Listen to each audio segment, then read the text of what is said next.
Olá, seja bem-vindo a mais um episódio do Pra Ser Sincero Podcast. Hoje, eu, Danilo Jeremia e Edwards Miranda. E aí, pessoal? Vitor Alexandre. Fala, galerinha. E André Rocha. Agora eu sou apresentado por último. Sempre foi por último. Sempre foi. Sempre foi por último. Você é o nosso editor. Sempre foi por Até último. porque você dá o resultado. Era estagiário. Dos recados. Na verdade é porque é a rodinha. Então você começou por esse sentido aqui, sentido anti-horário. Fala, galera! Agora dá os recados. Ih, cortei o Danilo. Caralho, tá vendo? Desculpa. Tá vendo porque quando as pessoas vêm te elogiar eu fico com raiva? Tá bom, me perdoa. Porque é injusto. Tudo bem, você tu me é um perdoa? bosta. Você me perdoa? Não. Desculpa, bebê. Hoje o nosso tema... Nem falei o tema, tu já me cortou antes Tudo bem. do antes. Então fala, nosso ouvinte tá esperando. Foda, faz sozinho. O tema de hoje é manipulação de mercado. Mercado. Mas antes de irmos para o tema, tem a vinheta. Não. Mas antes da vinheta... Filha da puta. Quais são os recados, André? Recado principal: seguir a gente no Instagram, Pra Ser Sincero Podcast. Tem publicação lá de domingo a domingo sobre diversos temas e vai lá conferir que tá da hora. Show, é nóis. Sucesso, vinheta.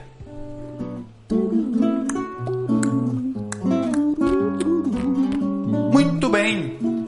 Manipulação de mercado. Tema tão maravilhoso escolhido pelo nosso economista preferido, Edwards Miranda, certo? Em minha defesa, foi a única pessoa que sugeriu algum tema, então... Estamos Eita, aqui. Para de ser falso. Foi eu que falei. É verdade, foi o André, na verdade. Nem fui eu, tá vendo? O André é o editor? Desculpa. Não conheço.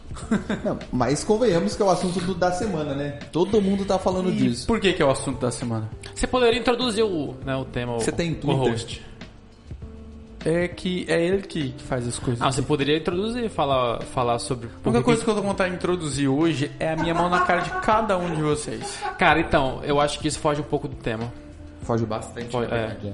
Então, posso introduzir, já que você é competente Vai, pra fazer isso? introduz aí. Introduza nele, vai. Introduz aqui. Então, vem cá. Bom, essa semana ocorreu um caso muito interessante e diferente, podemos dizer. O que gerou uma certa revolta nas redes sociais relacionados a ações, eu não vou falar muito complexo, mas ações de uma certa empresa de jogos, né? GameStop. Eu não conheço essa empresa, nunca ouvi falar antes, tá? Até esse momento eu também nunca tinha ouvido falar. Não vou falar sobre a empresa agora. É uma empresa que vende, sei lá, Jogos. Cara, em tradução é jogos pare. Então alguém tá jogando, ele chega e fala. Eu acho que é tipo Stop, uma... para. Pare de jogar. É o jogo Stop, né? Stop! Não, ela é bem famosa nos Estados Unidos, pelo que o pessoal tá falando. Porque Mas eu conheço é um- a GameSpot. GameSpot é uma empresa lá muito conhecida. Aí troca o T pelo P, né? Mas Só que o grande GameSpot- problema dessa empresa é que ela é muito física, né? Ela trabalha É muito old com coisa school? física, então tipo... O GameStop. Entendi. Então tipo, ela tá perdendo muita força, ainda mais com pandemia, né? Pandemia, que a galera compra tudo online. Tudo online e tal. Mas aí a gente usou esse tema de que aconteceu, né? Porque normalmente a gente pega... A gente gosta de falar de um tema, né? A gente usa uma desculpa pra falar um tema. No caso dessa semana foi a relação da GameStop. Então disso a gente vai falar sobre manipulação de mercado e como isso acontece. Basicamente o senhor Edwards que vai falar a maioria das coisas mais técnicas, porque ele é economista. Sem economic case. Pseudo-economista. Sem economic Sem economic case. Sem case. economic case, vamos falar sem economic case. E eu acho que essa é uma boa introdução, coisa que o host poderia fazer se ele fosse capaz. Mas a gente paga ele pra quê, né? Paga, então paga. Assim, na verdade... Então pode começar a Na pagar. verdade, toda semana a mãe dele me manda R$50 pra dizer que eu sou amigo dele. Ah, faz sentido. Nossa, você recebe, vou falar com ela, que ela tá só me pagando R$30. Sério? Ah, não, então cobra mais. Vou cobrar. Nossa, Mãe do Danilo. R$30 É, não depende muito aqui, pouco, pra quem tá? eu faço elogio pra ela, eu mando um pouquinho mais. Acabou o café. mano. Então, temos uma pauta. Temos. Quem é a GameStop? Fica aí. É por isso que eu fiquei com a pauta aqui na mão. Falei, como é que eu vou introduzir? Aí eu até olhei pro Edson, vou mandar essa aqui, ó. Beleza, a Quem é GameStop então GameStop? é essa empresa de jogos que atualmente, antes desse problema, a ação dela cotada a $20, mas ela estava passando por alguns problemas exatamente por essa conta da pandemia, não tá podendo abrir e tal, então imagino que eles sofreram bastante. os lucros da empresa têm diminuído consistentemente ao longo dos últimos anos. Então, tipo, já veio de um movimento da galera passando sempre para comprar online, né? Esquecendo mídia física. Hoje todo mundo tem um HD gigante lá, baixa o jogo, era sai dos mais streams, barato, né? Do online da às vezes você aluga, vale muito mais a pena e tal. Então ela já tinha esse problema. E, em compensação, a gente sabe que esse tipo de empresa atrai um certo público que são verdadeiramente fãs, não são só clientes. A questão de jogos, de anime... esse mundo game, eu ia dizer... Geek, né, seria, o mundo geek ele é bem mais voltado para essa questão de fã. Às vezes o cara... Ele vai numa loja, ele sabe que é mais caro, mas porque ele gosta de estar lá com a galera, não a pela galera, questão... podemos dizer, nerd, assim, que é ficcionada em um tema e realmente se torna um fiel da empresa, assim, desde filmes também, e games entram nesse rolê. Exatamente. Então, essa é a empresa, esse é o background da empresa. Agora, o próximo passo. Quem que é a Wall Street Bets, da Reddit? Reddit, pra quem não conhece, é um tipo fórum, sabe aqueles blogger, sabe aqueles grandes coisas assim. A Reddit é tipo isso, um grande... Pra jogo. Que na verdade tem de tudo. Entendi. Tem literalmente tudo. Eu acho que jogo nem tudo. É o principal. Ele é um grande fórum, tipo um Orkut, um monte de grupos. E assim. várias comunidades. Várias comunidades, Tem vários subreddits, né? E aí, a comunidade que entrou em grande ascensão ali foi esse Wall Street Bets. Sim. Muita gente lá, e é isso que confundiu um pouco. Tem muita gente que falou que eram os nerds contra o mercado financeiro. Não é bem assim. Tem muita gente lá nesse Wall Street Bets que nem liga pra coisa geek. Tá lá pra fazer Tem money. muita gente que fala que o pessoal lá do Wall Street Bets não conhece de mercado, é só amador, mas só não. aventureiro. Tem muita gente lá que manja do que estava fazendo, entendia o mecanismo do que eles estavam planejando por trás. Claro, eles já sabiam que o sistema estava fragilizado e criaram um jeito de fragilizar ainda mais. Quebrar mais. Então, basicamente, eram pessoas aleatórias que se juntavam numa comunidade para falar de investimento de modo geral. Tá, deixa eu fazer uma intervenção de vídeo. Faz. A GameStop tá com esse problema aí de venda caindo, papapá. Sim, normal. Aí você falou da Reddit. Isso. O que tem a ver? Calma, eu vou ligar todos os pontos ainda. Tu vai ligar? Vou. Eu ia perguntar o que tem a ver o preço cair da empresa com o pessoal de Wall Street querendo cortar ela. Certo, vamos com calma que eu vou chegar lá nisso de novo. Esse é o nosso segundo agente então. Wall Street Bets é um fórum de investidores que até esse momento tinha mais ou menos 2 milhões de usuários ali. Nem todos ativos, obviamente, mas 2 milhões de usuários. Temos também a Robinhood, que é uma corretora de investimento. Algo mais ou menos parecido aqui no Brasil.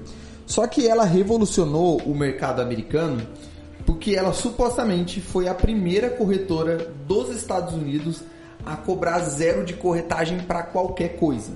Caralho. 0, não cobrava nada. Pagava os funcionários com amor. Exatamente. Existe uma máxima. Se você não paga por um serviço, alguém tá pagando. Você é o serviço. Ah, entendi. É muito claro isso. Você é o produto, Você né? é o produto. Se você não tá pagando por alguma coisa, o Facebook, você não paga para utilizar o Instagram nem nada. Porém, você é o produto deles. Você consome os comerciais. Né? Exatamente. Então, a Robinhood, exatamente igual. Só que eles pegaram um modelo de negócio interessante, que eles vieram com aquele papo de nós contra eles, aquele papo de tipo assim, a gente tá ajudando o pequeno investidor a não ser engolido pelo grande mercado de Wall Street. Isso atraiu muita gente. Não é à toa que no ano passado teve uma das maiores inserções de novos CPFs na Bolsa Americana também. Muito por conta disso. Só que qual que é o problema? A Robinhood ela não ganhava dinheiro com as corretagens, porque ela não cobrava. Só que em compensação, o preço estava embutido nas compras. Tem um nome específico para isso, é OFPF. Overflux, enfim, eu não vou dando esse nome. A intenção é ser sem economic case. Basicamente, quando o cara ia vender alguma ação ou alguma opção, ele estava vendendo o produto de uma empresa. As empresas se degladiavam para vender o produto dela dentro dessa corretora. E daí eles cobravam um pouquinho a mais e essa comissão ia para Robinhood. Isso de forma geral.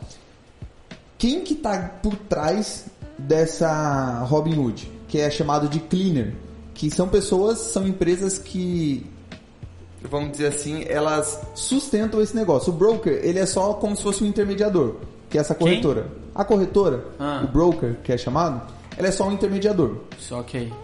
Por trás dela tem que ter alguém financiando, garantindo. Estado. Não. Alguém garantindo, ó, tudo que você tá fazendo aqui, se der ruim, eu pago. Manda no peito do pai. No caso da Robinhood, é a Citadel. Outra empresa. É uma outra empresa que ela é como se fosse uma seguradora de todos esses negócios. Entendi. Então, se eu vou lá comprar uma ação, o dinheiro chega pra corretora... Como se fosse um seguro? Tipo um seguro. Podemos dizer assim que é um seguro. Tipo um fiador? Faz mais sentido como ser um fiador. Né? Ele garantia todos esses negócios acontecendo. Beleza. Finalizamos o terceiro ator de todo esse negócio, que é a corretora. Aí vamos porque estava todo mundo falando short squeeze. O que seria um short squeeze? Short no mercado financeiro é tido como venda a descoberto. É bem complexo esse tema na parte de opções, mas vou tentar explicar aqui que é uma venda a descoberto. Vai lá. Pensa assim, você tem um carro hoje, o Danilo tem um carro que custa 30 mil reais. Por algum motivo, eu sei que o carro do Danilo no ano que vem vai custar 10 mil reais. Caralho. Por algum motivo. Bati o carro. Então o que eu falo? Eu falo pro Danilo e chega assim, Danilo, me aluga o seu carro? A gente acorda um valor, beleza, ele me aluga. Eu falo pra ele, me aluga por um ano. Eu peguei esse carro alugado, saí aí fora, vendi por 30 mil reais. Vendeu meu carro. Vendi o carro dele. Quando chegar no dia de devolver o carro pro Danilo, eu recompro esse carro por 10 mil reais e devolvo pro Danilo. Nessa negociação, eu ganhei mais ou menos 20 mil reais. Ponte legalizado normal. Ele não tinha uma informação privilegiada? Não. Isso daí é um outro ponto que todo mundo saiu falando que o grupo Melvin, né, que era um fundo de investimento, estava querendo destruir a empresa. Gente, vender uma ação a descoberto, não é que a gente fala aposta contra a empresa, mas não quer dizer que ela realmente quer destruir a empresa. Eles provavelmente viram as finanças da empresa, viram a tendência de mercado e falaram, cara, essa ação vai valer bem menos do que vale hoje. Não faz sentido nenhum, ela ainda tá $20. Então eles venderam. Como é que elas fazem essas previsões assim?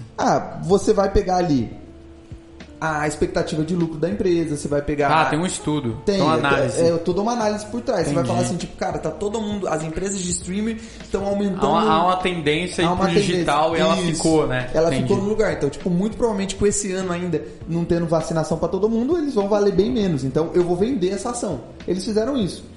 Só que tem um problema nisso tudo. Tem um problema. Nos Estados Unidos, diferente do Brasil, você pode fazer essa venda descoberto praticamente ilimitado. No Brasil? Nos Estados Unidos. Tá. Aqui no Brasil existe um limite da quantidade de ações que você pode alugar. E essa quantidade não pode passar de 20% da quantidade de ações da empresa, que a gente chama de float. O que é float? Imagina a minha empresa tem R$1.000, eu decido colocar 1.000 ações no mercado financeiro de R$1 cada uma. Então o float da minha empresa são 1.000 ações. No mercado financeiro americano, o float da GameStop, eu não sei exatamente quanto era, mas vamos supor que fosse R$1.000. Existia vendas a descoberto dessa empresa em 1.620 ações da empresa vendida, sendo que a empresa só tinha 1.000 ações. Algo de errado não está certo. Exatamente, isso que eles chamam de short interest, que é muito interesse em vender a mais do que a ação. Entendi. Isso por si só... Mais demanda do que oferta. Muito mais na venda do que... Isso por si só cria um mecanismo perigoso. Por quê? Toda vez que alguém emite uma opção de venda, que é o caso que aconteceu ali para vender mais barato, existem uns bancos que são chamados de money makers, que eles basicamente ficam no mercado fazendo o tempo todo da liquidez, ficar movimentando. Se tem alguém comprando, ele vendendo. Se alguém quer vender, ele compra e fica assim. Aí ele ganha em centavos de cada operação, mas ele ganha muito porque ele tem que dar liquidez no mercado. Toda hora, o tempo todo. Entendi. Quando alguém vai fazendo isso, mais de 162% da empresa, dá ruim. Existe um forte indício de que essas operações ela tem um vencimento. Se não concretizar até a data do vencimento, acabou. essa pessoa que vendeu a descoberta vai ter que devolver o carro, que nem eu falei pra você. Eu comprei o seu carro, eu peguei alugado, eu tô esperando que chegue a 10 mil. Mas chegou na hora de devolver o seu carro e não chegou a 10 mil? Posso te dar um exemplo com tomate? Você me fala se é a mesma coisa? Pode. Você tem 100 reais. E eu falo pra você que eu vou chegar com um X de tomate por 100 reais. Aí eu vou ter que me virar na cidade pra procurar o preço do tomate certo que eu prometi comprar por 100 reais. Justo? Certo. Só que, por exemplo, eu te prometi, sei lá, 10 quilos. Só que eu não achei o tomate no preço ideal para eu comprar 10 quilos por 100 reais. Ou seja, eu gastei, sei lá, 20 reais a mais. Comprei os 10 quilos por 120. Ou seja, eu fiquei no prejuízo. Sim. Isso é válido?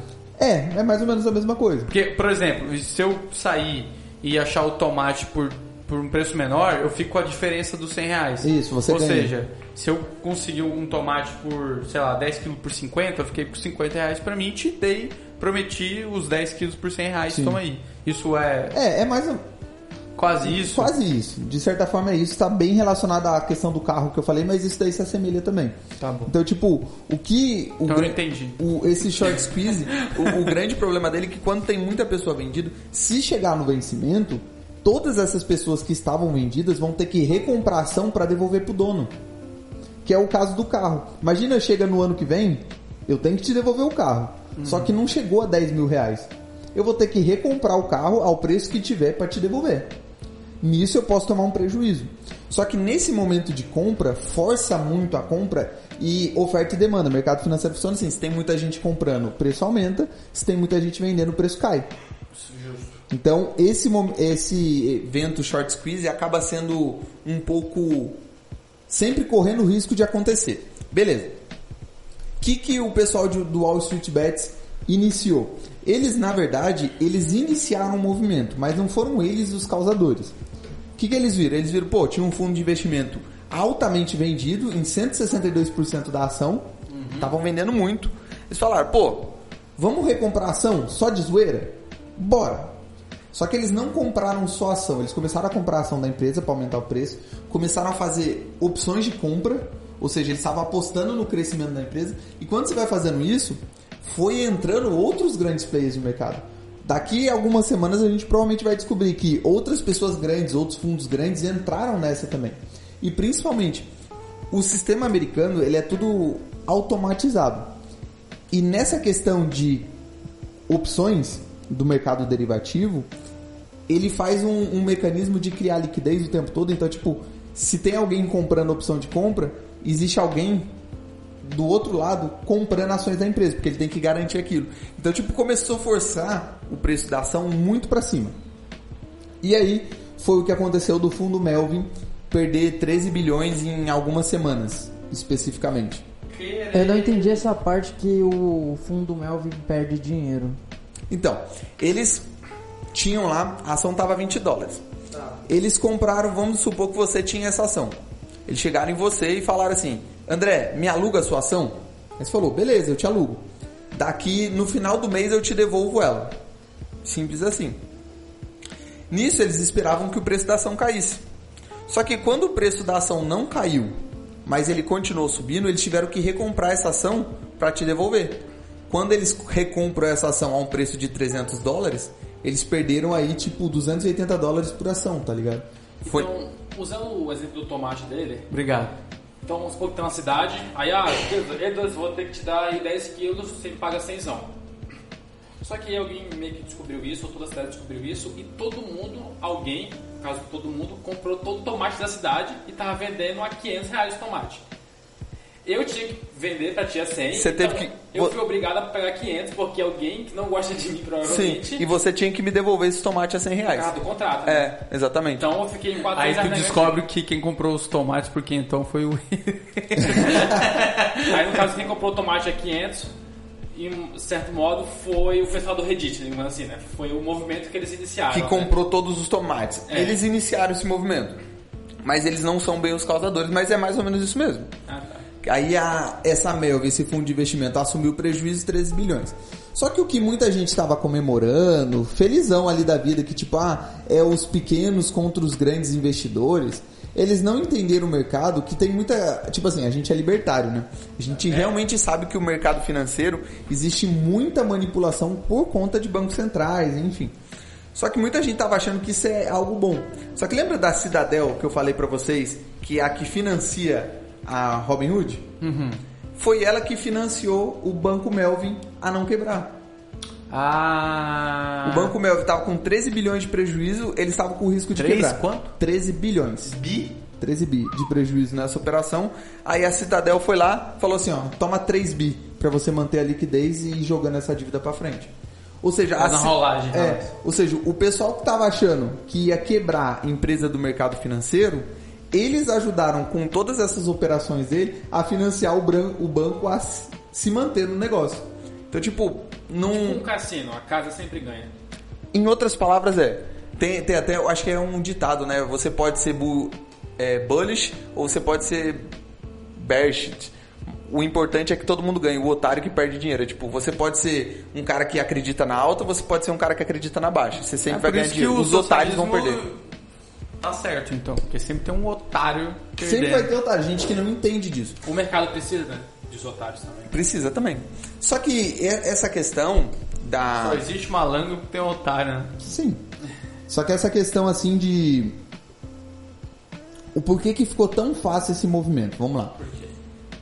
Desde 2008, o Banco Central americano ele fornece uma liquidez insana para todo o sistema financeiro americano. Para se ter ideia, ainda o caso das hipotecas. Eu sou um banco, eu te empresto dinheiro para você comprar a sua casa. Só que eu empresto esse dinheiro para você me pagar em 30 anos. Ou seja, eu tenho uma dívida de longo prazo. Só que eu ficar com essa dívida de longo prazo, você me pagar essa dívida em 30 anos, é muito arriscado para mim. Então o que o governo americano começou a fazer a partir de 2008? Ele recomprava essas dívidas. Ele chegava no banco, você vendeu essas hipotecas? Isso, você vai ter que pagar vai receber em 30 anos? Tá tranquilo, eu te dou o dinheiro total aqui, a pessoa vai me pagar em vez de pagar você. Show! Só que o que isso causa um incentivo? Mais pessoas estão começando a fazer esse movimento. Cachorro começa a comprar casa ou não? Exatamente. E os bancos, eles têm muita liquidez por conta disso, porque eles podem emprestar e ainda ter o dinheiro. É muito caixa, né? É muito caixa. Quando se tem muito caixa, você começa a fazer um incentivo para que as pessoas não se preocupem com a tal de liquidez. Porque sempre vai ter liquidez no mercado. O Banco Central sempre vai estar ali. Né? Então, esse é um movimento que, tipo, para um banco de investimento investir 160% na queda, significa que ele tinha muita liquidez que não deveria estar na mão dele. É extremamente arriscado, é alavancado demais. E isso, no fundo, é sempre culpa do Banco Central. Que é criado pelo... Não, isso é sempre culpa dos bancos. Bancos criados pelo Estado. Exato. Sempre no fundo é... Então, esse negócio aí de 2008 é o que aquele filme A Grande Aposta fala? Exatamente. Tá. Só que, tipo assim, na Grande Aposta ele só explicou antes, né, da crise. Então, é o antes, né? Tem um filme chamado Margin Call ou Inside Job. Inside Job é melhor, que é um documentário. Ele fala exatamente o que aconteceu lá. O Margin Call também é muito bom, eu recomendo, porque ele é um dia só que se passa. Sim. No dia que explodiu tudo, né? Exatamente. Tá.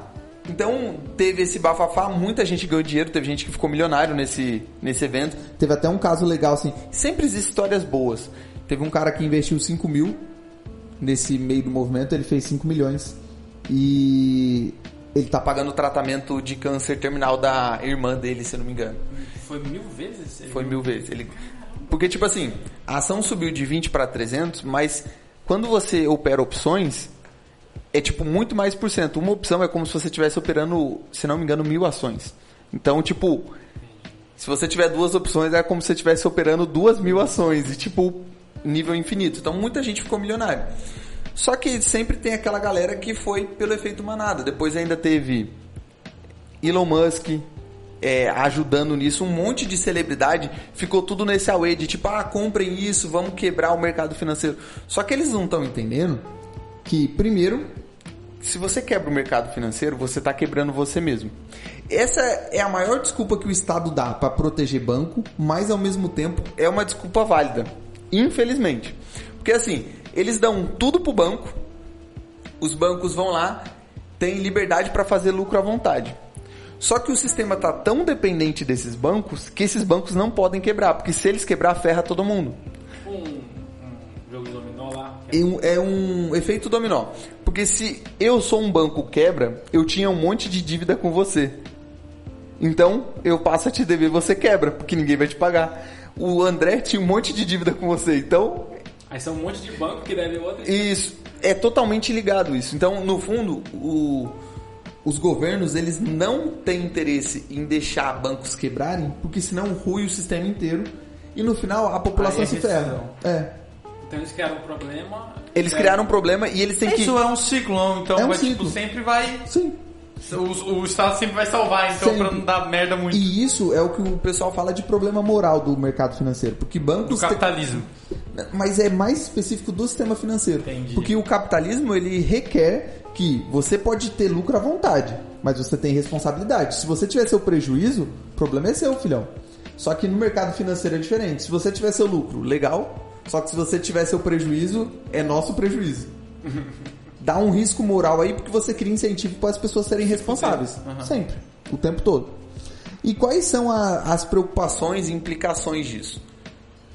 Além de um possível risco de ruir todo o sistema financeiro, porque se eles deixassem esse Banco Melvin quebrar, por exemplo, poderia acontecer um efeito em cascata. Tem a questão das pessoas começarem a tentar isso. Estavam tentando aqui no Brasil, inclusive com o IRB. É uma empresa de seguros, que ela já foi estatal, ela foi privatizada pelo Fernando Henrique Cardoso. Não é mais? Não é... Hã? Ela já foi estatal, agora não é mais. Aí o pessoal tava tentando fazer short squeeze nela também. Tinha um monte de grupo por aí e tal. Só que nesse aspecto o mercado financeiro brasileiro é mais regulado que o americano. Isso é bom ou é ruim? Independe. Nesse aspecto seria bom. Porque se a CVM perceber que está havendo acordo entre a galera comprar tudo junto ou vender tudo junto, isso é crime. Manipulação de mercado é crime no Brasil. Entendi. Lá nos Estados Unidos é só se tipo, for comprovado, o que é bem difícil, 2 milhões de pessoas, né? Mas até quando você consegue provar que mesmo no Brasil isso foi de fato um crime? Só porque a pessoa criou no WhatsApp? O pior de tudo, tinha um monte de grupo no Telegram. Short Squeeze e IRB, tá ligado? Não tem nem como você falar. Então, mas isso já funciona como uma prova, por exemplo? Já funcionaria como uma prova. Teve um cara mó polêmico no Instagram, não sei se vocês conhecem o Ryan. Não conhece. Nunca nem vi. Ele é um cara de marketing digital, só que ele é mó polêmico, tá ligado? Fala merda pra caramba. Aí ele tava falando, galera, vamos fazer um short squeeze nisso, aquilo. Tipo, isso é mó perigoso, você seria preso, tá ligado? E eu acho que mais perigoso do que apenas isso é que você influencia um monte de gente que depende do dinheiro pra fazer uma merda, tá ligado? Porque, tipo assim, um short squeeze, que nem esse pessoal do Wall Street Bets fez, pode dar certo, deu muito certo. Só que pode dar errado. Tem até agora gente entrando, só que em qualquer momento isso pode cair de novo. Aí imagina, o cara tem ali $100 mil, que é da aposentadoria dele, ele vai e coloca nisso e perde tudo. Da meia hora depois cai pra 5 mil. Exatamente. Então, tipo, é irresponsabilidade desse povo, principalmente grandes influenciadores, que conhecem ou tem um pouco mais de informação fazer isso, você está colocando muita gente em risco. Então esse é um grande problema da internet e Twitter no geral, porque todo mundo ficou naquele de tipo, é os fracos contra os opressores. Sempre é um negócio de classe, né? É sempre uma luta de classe. Só que na verdade não está sendo bem isso, porque o sistema já estava meio que quebrado e nesse meio de oprimidos, que são chamados os peixinhos, tem um monte de gente grande também. Tem uns peixões lá. Tem, que estão se fazendo. Tanto é que teve um cara nos Estados Unidos, ele é meio que assim, um cara que fala de finanças meio que conhecido. Ele entrou na onda. Ele logo publicou assim, logo no dia que deu essa do Wall Street Bets, ele publicou, vou no fórum dos caras, eu tenho $100 mil, onde é que eu coloco? Só que tipo, pra falar que ele não tava manipulando. Aí ele foi e comprou, acho que ele fez mais de 1 milhão em 2 dias. Com $100 mil. Aí ele foi dar entrevista na CNN, aí ele ficou com vergonha, porque daí 2 dias depois começaram a mostrar que não era bem isso, sabe? Tipo, só nós contra eles, coisa e tal. E aí ele ficou, não, eu vou doar todo esse dinheiro para um fundo que tá ajudando o pessoal na pandemia, não sei o quê. Só que você percebe que, tipo, tem gente que sabe o que tá fazendo lá aproveitando para fazer merda. Mas isso é um problema porque normalmente quando, por exemplo, Bitcoin é um negócio também que é para se proteger do Estado e em tese seria algo também como os pequenos contra os grandes, por exemplo, o uso de Bitcoin. Só que esses famosos não incentivam o uso de Bitcoin porque eles acham que o Bitcoin é uma parte dos grandes. Tipo, eles acham que é uma criação dos grandes, o Bitcoin, por exemplo, e por isso que quando aumenta a pessoa fala, os grandes falam, não compre porque você vai perder tudo e tal. Mas no caso da GameStop, que aumentou também por algum motivo, compre, continue comprando, Pô. Só que, tipo, aí que tá a grande diferença do Bitcoin. Seria possível fazer um mercado financeiro baseado em Bitcoin? Já existem estudos procurando isso. Tem um negócio chamado tokenização, que é a ideia de fazer, em vez de uma bolsa de valor que funciona num período específico, cada ação ser tokenizada. Criar uma moeda digital em que você pode negociar ela o tempo todo, como se fosse um mercado paralelo. Já existe isso, essa busca. E isso não aconteceria num mercado com Bitcoin pelo simples fato do Bitcoin não poder ser criado do nada. O dinheiro que é criado do nada e dá esse incentivo para bancos e para as pessoas serem irresponsáveis gera inflação, mas nos Estados Unidos não gerou inflação assim de preço ao consumidor final. O pão não ficou mais caro, mas em compensação os ativos financeiros chegaram às alturas por inflação. E aí, tipo, todo mundo fala, mas isso é bom, o mercado financeiro não pode cair, mas não faz sentido nenhum quando a gente desvaloriza. Quando a gente olha para o mercado financeiro, tem um monte de empresa que não dá lucro e ela cresce dia após dia. Dá um pause aí.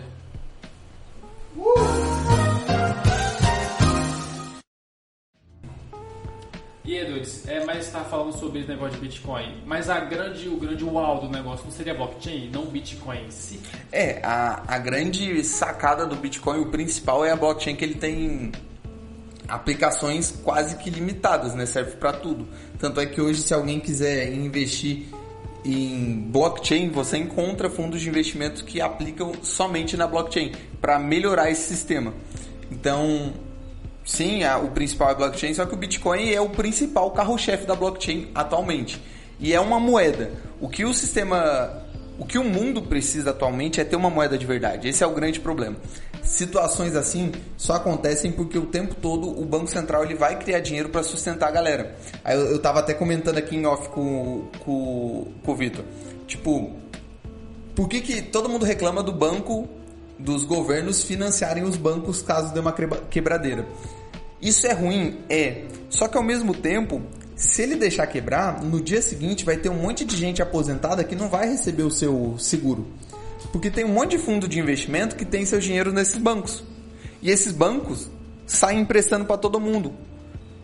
E em algum momento, se ele quebrar, um monte de gente vai ficar sem dinheiro. E geralmente vão ser sempre os mais pobres que vão sofrer. Porque os mais pobres, ele só vai ter aquilo.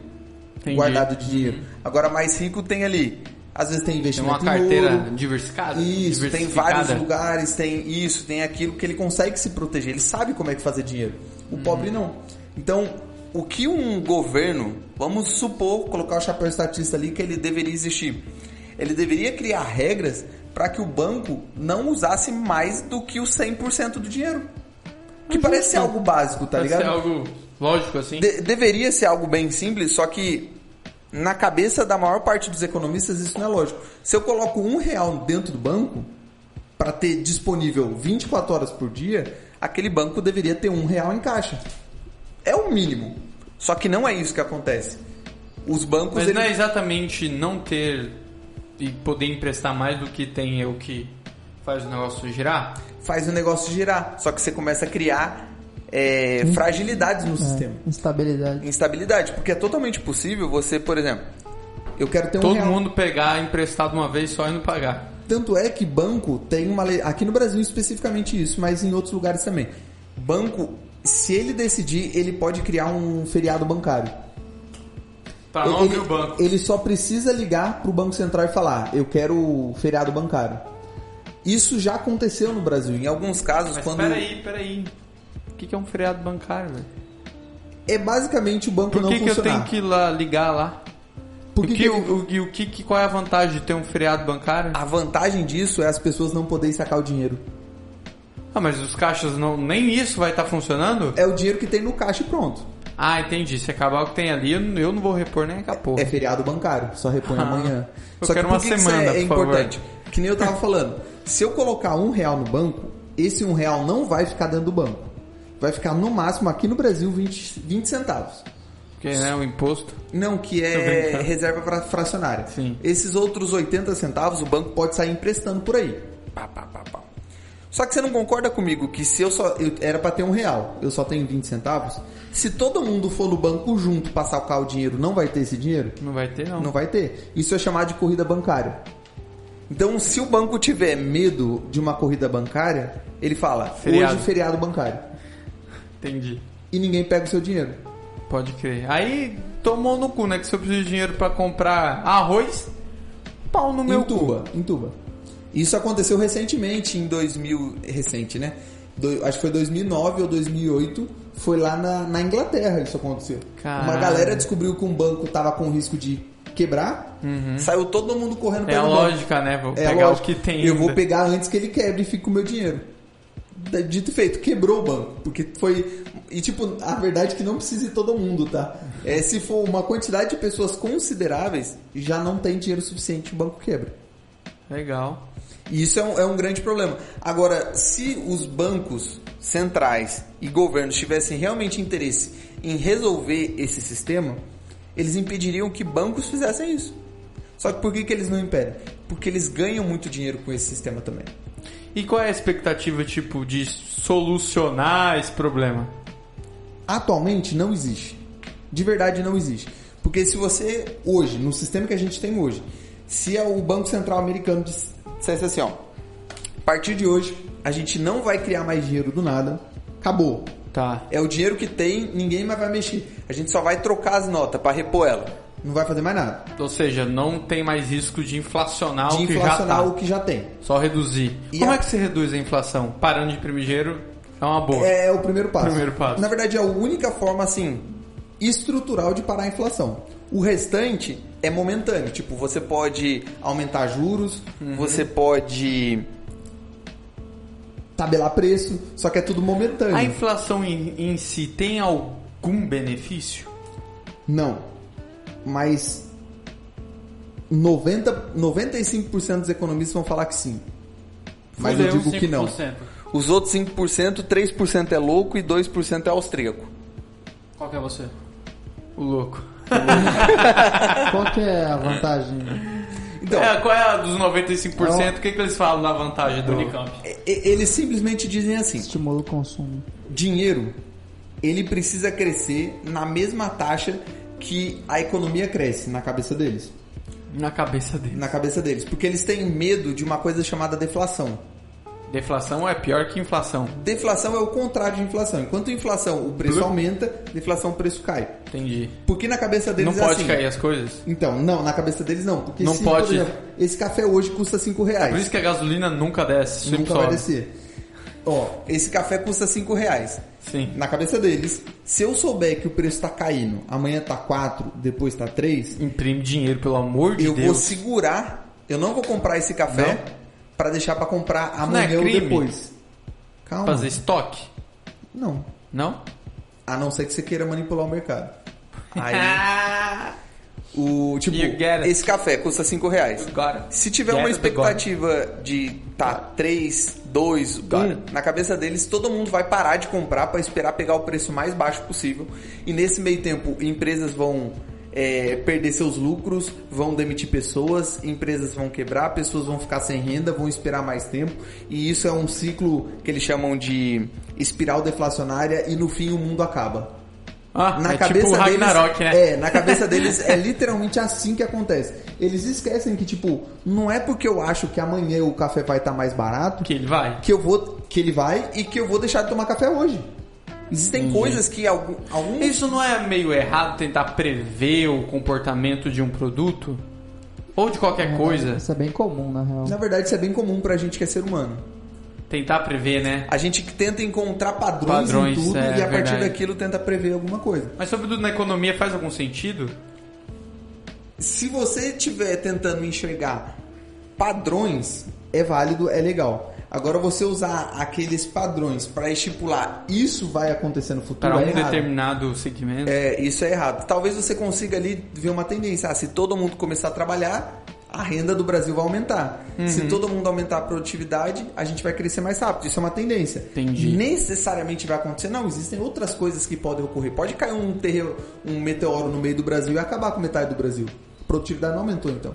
Percebe? Tipo, tem muitas coisas que podem acontecer. Tem muitos fatores que, na verdade, fogem do controle, que faz porque sentido. A ação humana, né? Eu não estou controlando somente o meu. É um bom livro, por sinal. Inflação, então, sempre é ruim. Deflação varia de... O que é a coisa da inflação? No geral, a deflação ela não é ruim, ela é natural. Pensa assim, o que é mais fácil? Você construir um celular hoje ou há 20 anos atrás? Eu acho que hoje, mas eu não sei como. Hoje, provavelmente, o cara... Vamos supor que existisse essa tecnologia há 20 anos atrás. O cara levaria, sei lá, um dia para construir um celular desse. Hoje ele leva 20 segundos. Por quê? Tecnologia, máquina. Então, é normal que, por conta de ficar muito mais fácil produzir, vai ser produzido mais e o preço cai. Sim. Essa deflação por produtividade é natural e benigna. Só que ela é camuflada por conta da inflação. Entendi. Ou seja, os preços naturalmente eram para cair. As pessoas olham o Bitcoin, ele tá ficando mais caro. Não é que ele tá ficando mais caro. O dólar tá ficando mais barato. Mais barato. Em relação ao Bitcoin. Aí o dólar mexeu com todas as outras moedas, sim, né? A gente tem que tentar ver moedas de verdade, não como elas estão aumentando de valor, mas que as outras moedas estão perdendo. O ouro, tem gente que fala, antes do Bretton Woods, do fim do padrão ouro, uma onça de ouro custava $35. Hoje custa 1.900. Aí você fala, caraca, o ouro valorizou. Não é que o ouro valorizou, ele tem o mesmo valor. O restante da moeda que tá perdendo valor em relação a isso. Já que tu falou em dólar... Caralho. Na verdade, antes de falar em dólar, tem ação alguma... e reação do mercado. É Newton, né?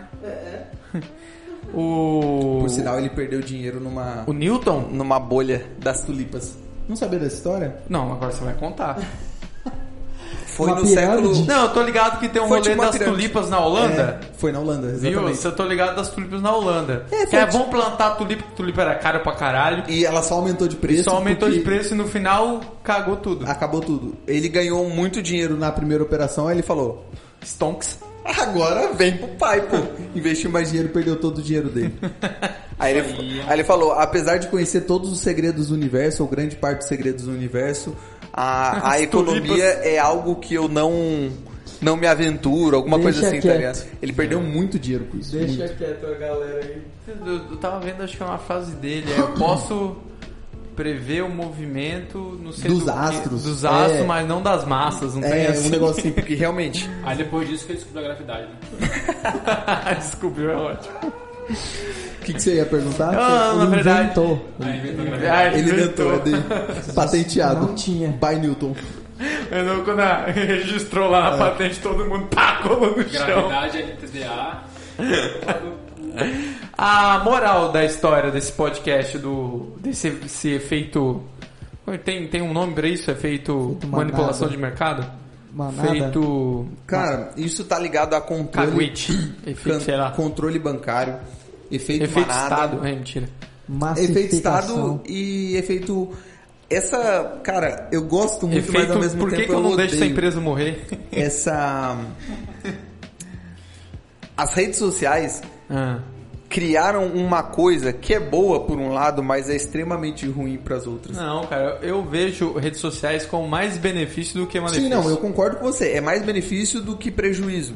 Mas você vê muita burrice na rede social. Mas aí é porque tem humanos lá. Sim. Muita burrice que, antes você não teria esse tipo de acesso por falta de rede social. Mas em compensação você era manipulado por outras formas. Só que, eu acho que que as redes sociais... A internet, não só as redes sociais, eu acho que sei lá, quantos % da internet hoje? Rede social? Onde que as pessoas estão grudadas, eu acredito que a maioria do tempo e tudo em rede social, né? Que sim, cara. E eu concordo muito com um cara que eu esqueci o nome, ó. Que ele fala que a internet ia dar vozes... Humberto Eco. Que a internet ia dar vozes... Humberto Gessinger. Humberto Gessinger, quase, hein? Ainda não. Ele cortou o cabelo. Caramba, que notícia interessante, hein? Vai lá o Sônia Abrão. Cara, ficou muito bom. Enfim, ele fica bom de qualquer forma. que a internet é das vozes aos idiotas, aos ignorantes. E eu acho que é por aí, cara. O crescimento da internet, das redes sociais, é muita gente falando sobre o que eles acham que deviam ser assim, assado, cozido, e não é baseado em nada. O cara lê 1 ou 2 textos quando lê e começa a comentar sobre o assunto. É muita certeza, né, cara?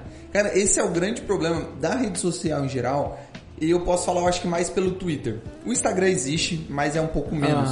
Mas o Twitter, principalmente, você vê tanta certeza em tudo, tá ligado? Você pode, desde ciência aplicada à vacina, a métodos, metodologias, a economia, tipo, você fala assim, mano... Da onde sai, tipo, né? Tipo, o cara estuda 30 anos, ele não tem tanta certeza quanto aquele cara que ele estudou 2 minutos. Tenho noção que seja por aqui, mas certeza, vamos lá ver. Eu acho que é aqui, mas eu não apostaria. Não, o cara tem 100%, meu filho, confia em nós que é lucro. É bizarro isso. Quando mais a pessoa aprende, ela tende a... se segurar e ser bem objetivo. Efeito Dunning-Kruger, né? Isso daí. É uma curva que, tipo, quantidade de aprendizado no eixo X e confiança daquilo que você tá falando. Exato.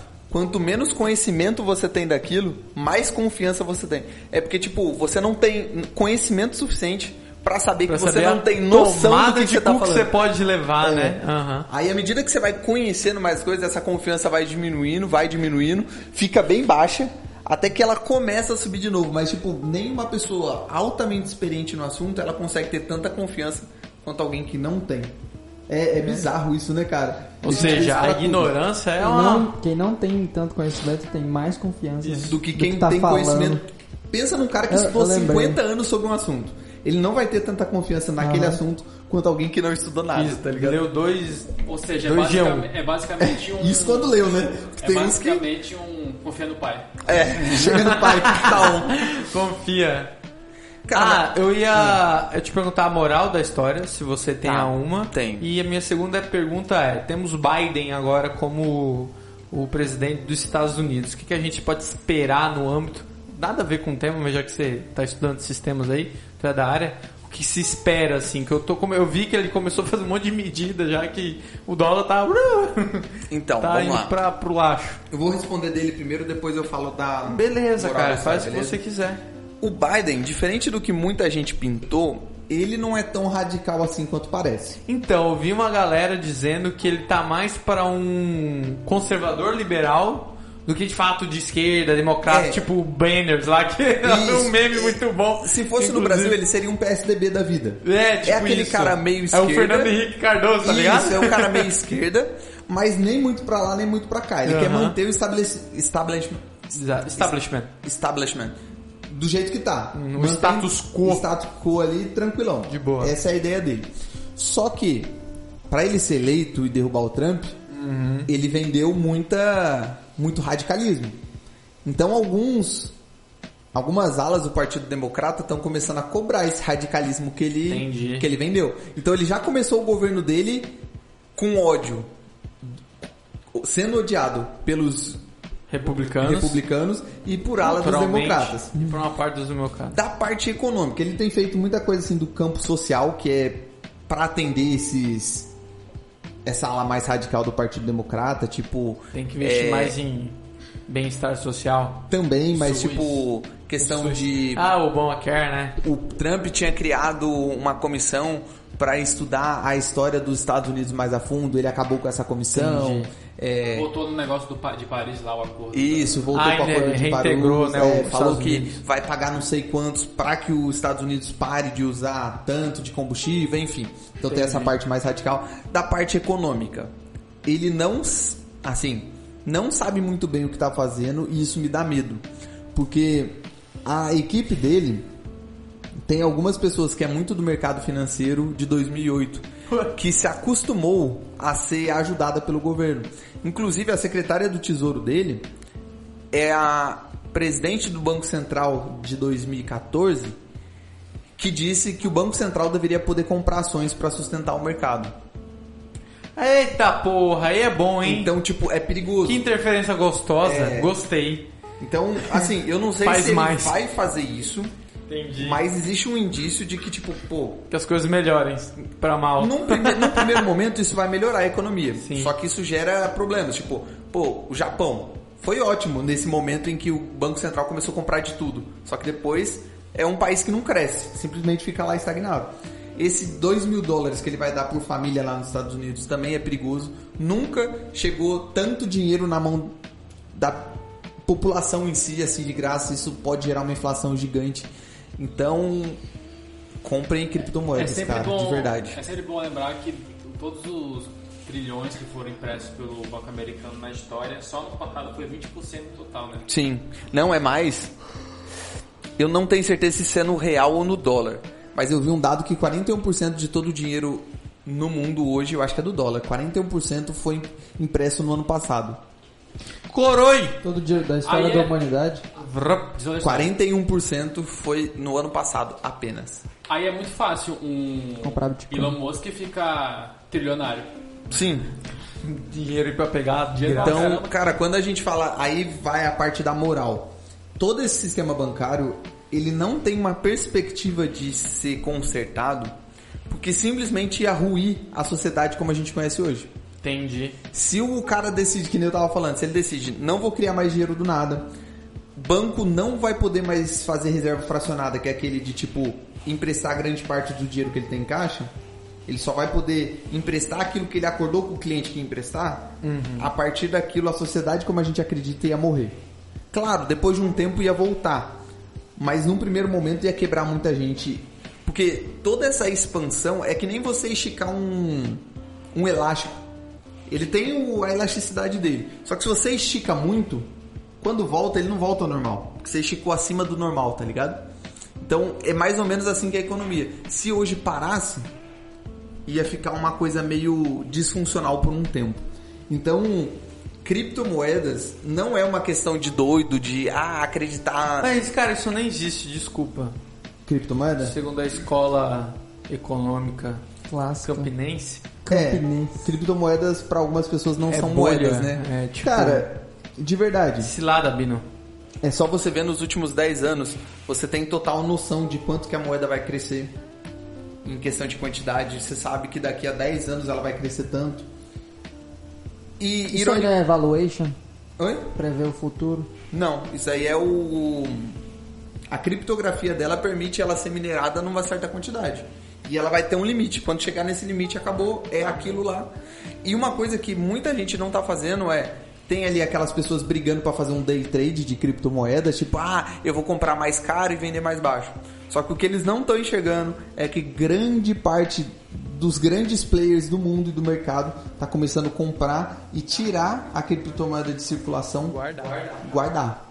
Muita gente tem feito isso. Deixar no daqui a alguns anos... Só em sério pendrive, toma. Daqui a alguns anos vai ter um monte de gente pequenininha brigando por míseros pedacinhos de Bitcoin, enquanto tem muita gente que tem muito. Semana passada, a BlackRock, a maior empresa de gestão de patrimônio do mundo, ela, se não me engano, tem 20 trilhões de dólares sob gestão dela. É a maior do mundo. Ela comprou, eu acho que quase 720 bilhões de dólares em Bitcoin. Coroi, metade do mercado. Isso aí não sobe o preço do Bitcoin? Sobe. Aí ela guardou e tá esperando pra comer. E tem muito institucional que tá comprando. Mas aí elas estão comprando pra tirar de circulação? Pra guardar pra eles, como uma reserva de valor. Então, tipo, o preço inevitavelmente vai subir. E o que as pessoas não estão enxergando, que só tá chegando assim, o Bitcoin bateu 200 mil, eu vou vender pra quando cair a 10 eu vou comprar de novo e ganhar dinheiro. Não, gente. Não comece a entender Bitcoin como uma forma de investimento, né? Ou day trade. Está parando. Tá mais com um tesouro direto. Entenda como uma relação de sobrevivência. Daqui a pouco vai estar tão caro, mas tão caro, que a gente vai ter milhares aí, as pessoas vão falar, mas essa daí, esse tipo de dinheiro é só para as pessoas ricas, não sei o quê. Porque no momento em que estava barato, as pessoas estão abrindo mão de ter essa tecnologia. Já tá ficando mais... Cara, você acha literalmente todo tipo de conteúdo de criptomoeda na internet. Literalmente tudo.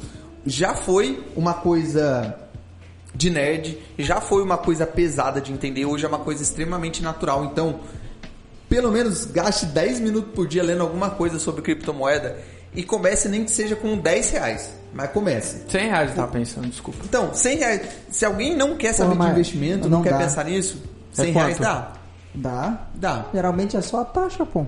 Não. A taxa? Na compra não. Se você for transferir, sim. Conto. Não, pra comprar, pô. Cara, minha sugestão pra quem não quer estudar, pra aquela pessoa que não quer ficar sabendo, vou comprar na máquina. Viu hoje, deu uma queda, compra R$100. Mês que vem, é um outro dinheiro que eu tenho. Opa, deu uma queda, R$100. Já basta mesmo. Deu uma quedinha, eu vi que caiu 10%, show de bola, mas R$100. 25% no dia desse. R$100. Caiu 10%. E daqui a um tempo, cara, você tá falando que vai valorizar tanto, vai ficar tão caro, que o preço vão botar no Satoshi, tá ligado? O preço que se paga, às vezes, é alto demais? Sim. Às Como vezes, assim? sim. É o verso da frase do Humberto Guedes. Qual é a chance de, por exemplo, um banco criar a própria criptomoeda e controlar isso? Já existe. É tipo o Facebook. Não é um banco, né? Mas já existe alguns casos, só que a grande diferença disso é que elas não são criptomoedas, elas são moedas digitais. Mas tu acha que num longo prazo, assim, 60 anos, tu acha que o Bitcoin ainda pode continuar existindo, que a ideia de criptomoeda ainda vai existir, ou que os bancos querem um jeito genial, como eles sempre fazem, de acabar com isso e sempre continuar... Eu vou cortar você pra encerrar o podcast, porque já passou do... Tá, porque Joe Biden é um tema bem... Vai nada a ver. Agora Bitcoin é sobre semana mercado, que vem eu te respondo. Semana que eu te respondo e eu vou deixar um comentário pro final, que quem é que postou sobre Bitcoin essa semana? Fui eu. Foi você. Tá vendo que as pessoas... Você posta, tá o seu nome lá embaixo e as pessoas vão comentar com quem? E por que as pessoas não me seguem? Que inferno, porque você é um imbecil. Não, mas quando a pessoa me elogiar, fala pra ela me seguir no Instagram. Não. Por favor. Nem fudendo. Aí ela falou que Bitcoin não é seguro porque juridicamente não é regulamentado. Eu falei, é isso que é o tesão. Você viu toda a postagem do Edus? Tem os 3 finais, é porque ela não é regulamentada, não tem estado, e é importante isso. É por isso que é legal. É por isso que funciona. Mas é por isso que assusta as pessoas. Sim, mas quando a gente tá falando de regulamentação, verdade, né? a pessoa tem que associar... associar... Se o Estado não deixa, tá errado, né? A pessoa tem que associar assim... merda. É o Bolsonaro que vai estar controlando o seu dinheiro. É o Rodrigo Maia que vai estar controlando o seu dinheiro. Já é motivo suficiente pra... Foi o Lula e a Dilma que tava controlando o seu dinheiro. Quando a pessoa coloca... Foi o Collor que tá... Quando você coloca em pessoas, você entende, cara, o Estado é um problema. Porque as pessoas colocam o Estado como se fosse um tipo de Deus, né? Tipo, mas o Deus ex machina. O Deus Estado. Aí quando você fala, quem que controla o Estado hoje? Birulilo. Aí eu espero que seja o Baleia. Tá, enfim, mas até então é o Rodrigo Maia, Alcolumbre e o STF. Aí você fala, caraca, eu confiaria nessas pessoas? Não. Então por que eu confio no Estado? Porque é ele que controla o Estado. É simples assim. Eu confio no Guedes. Dá tchau, Edwards. Eu não confio Galera, mais. se alguém quiser mais assuntos econômicos, segue lá no meu Instagram, @eu_edwardsmiranda, e no meu YouTube, sem Economic Case. Eu tô fazendo vídeo animado uma vez por semana e todo domingo eu faço um resumão da semana, um vídeo de no máximo 10 minutos com as notícias econômicas mais importantes e algum comentário e perspectiva. Deixa um textão lá pra ele lá de comentário. Bonito. Dá tchau, Vitor Alexandre. Por que você olhou pra ele quando... Porque suas caras me assustam, me dá nojo. Bom, tchau, galerinha. Até o próximo vídeo aí. Dá tchau, o editor Alexandre. Muito obrigado. Puta, Alexandre não, tu é o André. Alex André. Até a próxima. Eu tenho um professor que chama Alexandre, eu só chamo ele de Alex André. É tu? Não, ele não é professor. Tchau, galera. Meu nome é Danilo Jeremia. Um beijo, um abraço e até o próximo programa. Tchau. Que lindo. Perfeito. Na hora eu vou ir embora. Graças a Deus. Pô, vocês falaram que foi chato, eu achei mó legal. Semana que vem vai ser divulgação científica. Divulgação científica.